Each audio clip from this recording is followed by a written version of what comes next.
Assalamualaikum warahmatullahi wabarakatuh. Perkenalkan, nama saya Maulana Muhammad Mahfud. Saya berasal dari sekolah SMA Negeri 92 Jakarta. Saya sekarang kelas 11 dan lebih tepatnya lagi saya kelas 11 MIPA 3. Di video kali ini saya akan menjelaskan tentang penyangga atau buffer.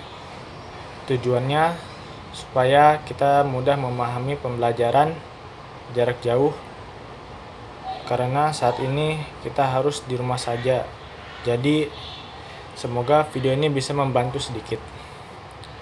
Baik, kita mulai dari contoh-contohnya, yaitu contoh asam kuat.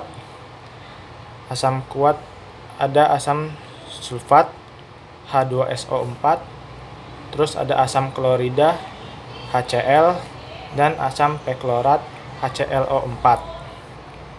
Terus contoh asam lemah itu ada asam nitrit HNO2, terus asam fosfat H3PO4, dan asam asetat CH3COOH.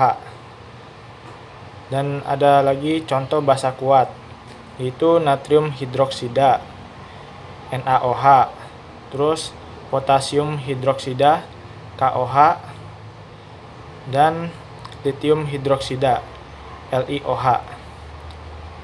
Kemudian contoh basa lemahnya itu amonia atau NH3, terus amonium hidroksida atau NH4OH, dan piridina atau C5H5N. Terus ada contoh pasangan asam basa konjugasi seperti berikut: Ha ditambah H2O timbal balik H3O plus ditambah amin. Ini yang bersifat asam ada Ha, terus yang bersifat basa ada H2O. Kemudian asam konjugasinya itu H3O plus, dan basa konjugasinya itu amin.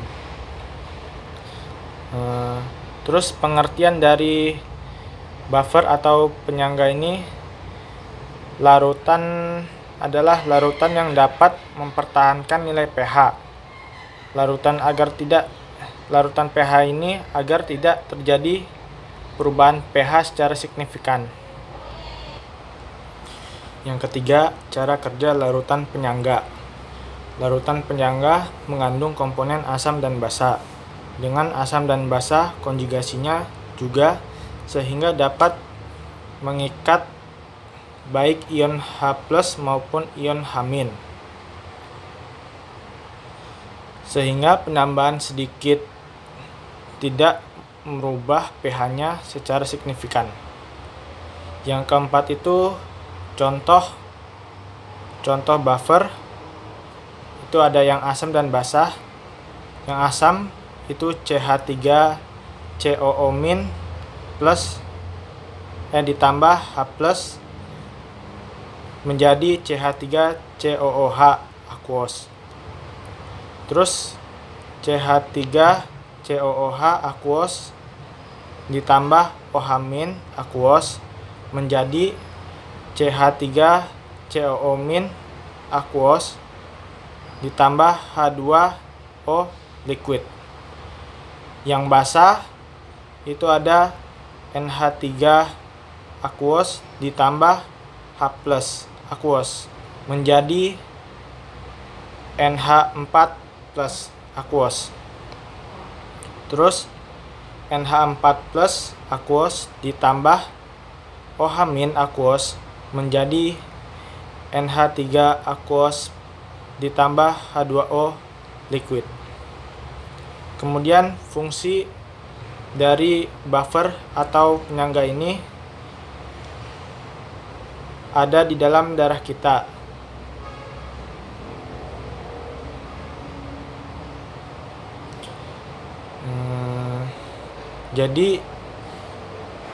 Jadi jika ada makanan atau minuman yang mengandung asam atau basa dapat mempertahankan pH dalam darah kita, dan juga larutan penyangga ini ada juga di cairan lambung kita. Itu saja yang dapat saya sampaikan tentang pembelajaran kimia penyangga buffer ini. Untuk yang melihat video saya ini, dimohon untuk tidak keluar rumah dulu, karena untuk memutus rantai virus COVID ini adalah ketika kita tidak bersentuhan dengan orang dan berkumpul di tempat-tempat keramaian, dan jagalah kebersihan, dan gunakanlah masker jika ingin pergi keluar rumah. Itu saja yang dapat saya sampaikan, kurang lebihnya mohon dimaafkan. Assalamualaikum warahmatullahi wabarakatuh.